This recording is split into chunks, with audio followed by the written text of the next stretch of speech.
بسم اللہ الرحمن الرحیم۔ اردو نگریہ کے تمام دیکھنے اور سننے والوں کو السلام علیکم ورحمۃ اللہ وبرکاتہ۔ رب کریم سے امید ہے کہ آپ ایمان و صحت کی سلامتی کے ساتھ بہترین زندگی بسر کر رہے ہیں۔ آج کی اس ویڈیو میں سیکنڈ ایئر کی درسی کتاب میں شامل پہلے سبق مناقب عمر بن عبدالعزیز کا خلاصہ لکھیں گے۔ اس کے اہم نکات آپ کے سامنے پیش کیے جائیں گے، لیکن پیپر میں بہترین نمبر حاصل کرنے کے لیے ان تمام نکات کو اختصار کے ساتھ مکمل اور سبق کی ہی ترتیب کے ساتھ املا اور رموز اوقاف کی غلطیوں سے بچتے ہوئے خوش خط تحریر کریں گے۔ تو مجھے پوری امید ہے کہ آپ ایک بہترین خلاصہ لکھیں گے، لیکن خلاصہ لکھنے سے پہلے کچھ ہدایات۔ خلاصہ ہمارا 10 نمبر کا ہوتا ہے، 1 نمبر مصنف کے نام کا اور 9 نمبر کا خلاصہ ہے۔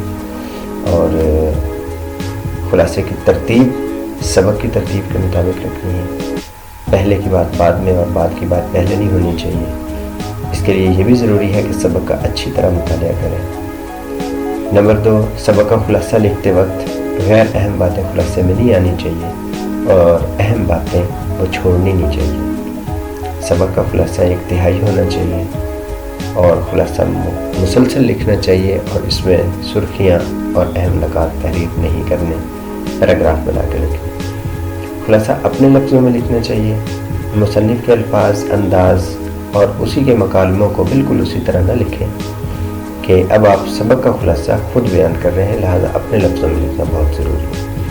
بیان کرنے کا انداز بیانیہ انداز اختیار ہونا چاہیے، اور سبق کی معلومات میں خود سے کوئی اضافہ نہیں کرنا چاہیے۔ اپنی طرف سے کوئی حوالہ جات، تاثرات، رائے یا تنقید کو شامل نہیں کرنا چاہیے، اور ایک بات کا خاص خیال کہ خلاصے میں تشریح کا انداز نہیں ہونا چاہیے، بلکہ باتوں کو مختصر بیان کرنا چاہیے، اور خلاصہ جو ہے وہ پیراگراف بنا کے لکھنا چاہیے۔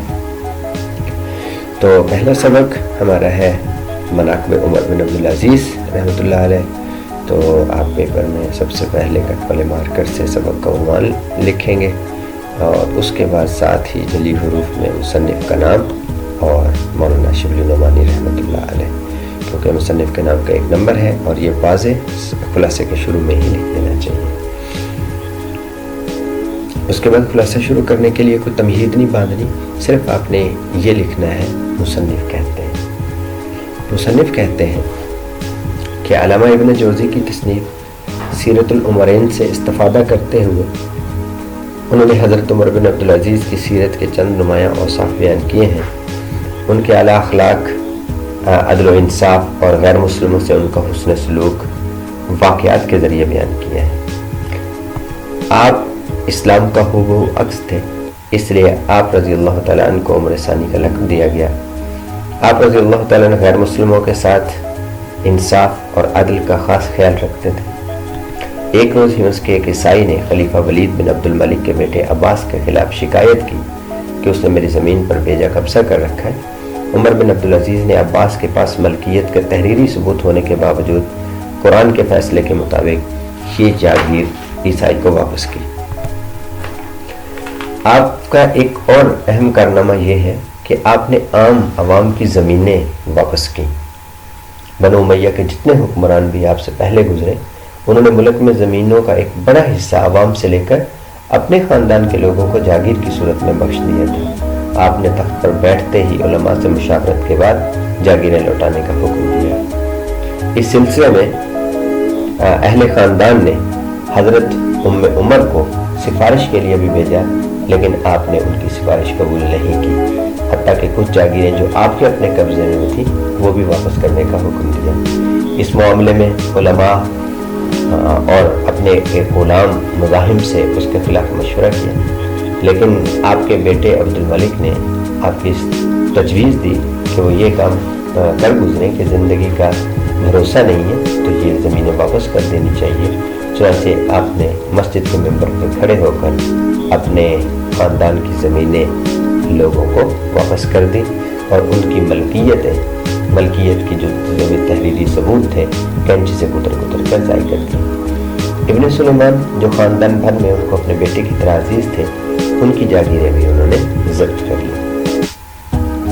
خاندان بنو امیہ کے اعمال نامے میں سب سے زیادہ تباہ کن اور قوم کو برباد کر دینے والا وہ حکم تھا جو اس خاندان کے 5ویں خلیفہ عبد الملک نے تخت پر بیٹھتے ہی صادر فرمایا تھا کہ کسی شخص کو میری کسی بات پر اعتراض کی اجازت نہیں ہوگی، اور جو شخص ایسا کرے گا وہ سزا پائے گا۔ اگرچہ اس کے باوجود بعض حق اور آزادی پسند عربوں کی زبانیں بند نہیں ہو سکی، لیکن اس حکم سے بڑا فرق پڑا۔ حضرت عمر بن عبدالعزیز نے رائے کی آزادی اور حق گوئی جیسے عوامی حقوق بحال کر دیے۔ اس کے علاوہ 2 دیندار اور راست باز افراد کو اپنے عدالتی معاملات پر نگران مقرر کیا تاکہ ان سے کوئی غلطی سرزد نہ ہو جائے۔ اس طرح رعایا میں حق گوئی کی بھی ضرورت پیدا ہوگی۔ مسلمہ بن عبد الملک خاندان بنو امیہ کا دست راست اور اس کی قوت و طاقت کی علامت خیال کیا جاتا تھا۔ اس نے ایک گرجا گھر کے منتظمین کے خلاف دعویٰ دائر کر دیا۔ عدالت میں گرجا گھر کے منتظمین جو عیسائی تھے قاعدے کے مطابق کھڑے تھے۔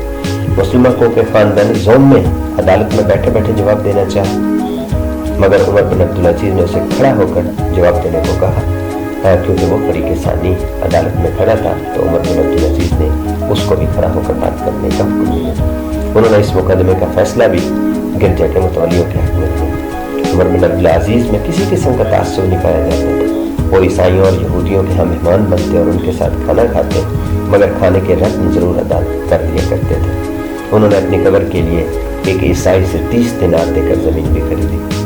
ان کی حکومت مساوات اور جمہوریت کے اس سنہری اصول پر قائم تھی کہ تمام لوگ یکساں حقوق رکھتے ہیں۔ وہ عام مسلمانوں کے ساتھ لنگر کھانے سے کھانا بھی کھا لیتے تھے اور اس کے لیے 1 درہم روزانہ جمع کراتے تھے، اور انہوں نے اس کے ساتھ مسجد میں لیٹے ہوئے شخص کی گستاخی کو بھی معاف کیا تھا۔ جب ان کا انتقال کا وقت قریب آیا تو مسلمہ بن عبد الملک نے کہا کہ وصیت کر جائیے۔ فرمایا کہ میرے پاس ہے ہی کیا جس کی وصیت کروں۔ حضرت بنو امیہ کے دوسرے خلفاء کی دولت مندی اور عمارت کا یہ حال تھا کہ ہشام بن عبد الملک کے ترکے میں سے ان کے بیٹوں کو نقد رقم جو وراثت میں ملی وہ 1 کروڑ 10 لاکھ دینار تھی، لیکن عمر بن عبدالعزیز نے صرف 17 دینار چھوڑے تھے، جن میں سے 7 ان کے کفن دفن پر کر چکے اور باقی 10 دینار ان کے ورثاء میں تقسیم ہوئے۔ غرض یہ کہ عمر بن عبدالعزیز کی خلافت اور سلطنت ٹھیک اسی اصول کا نمونہ تھی جو اسلام نے قائم کیا تھا۔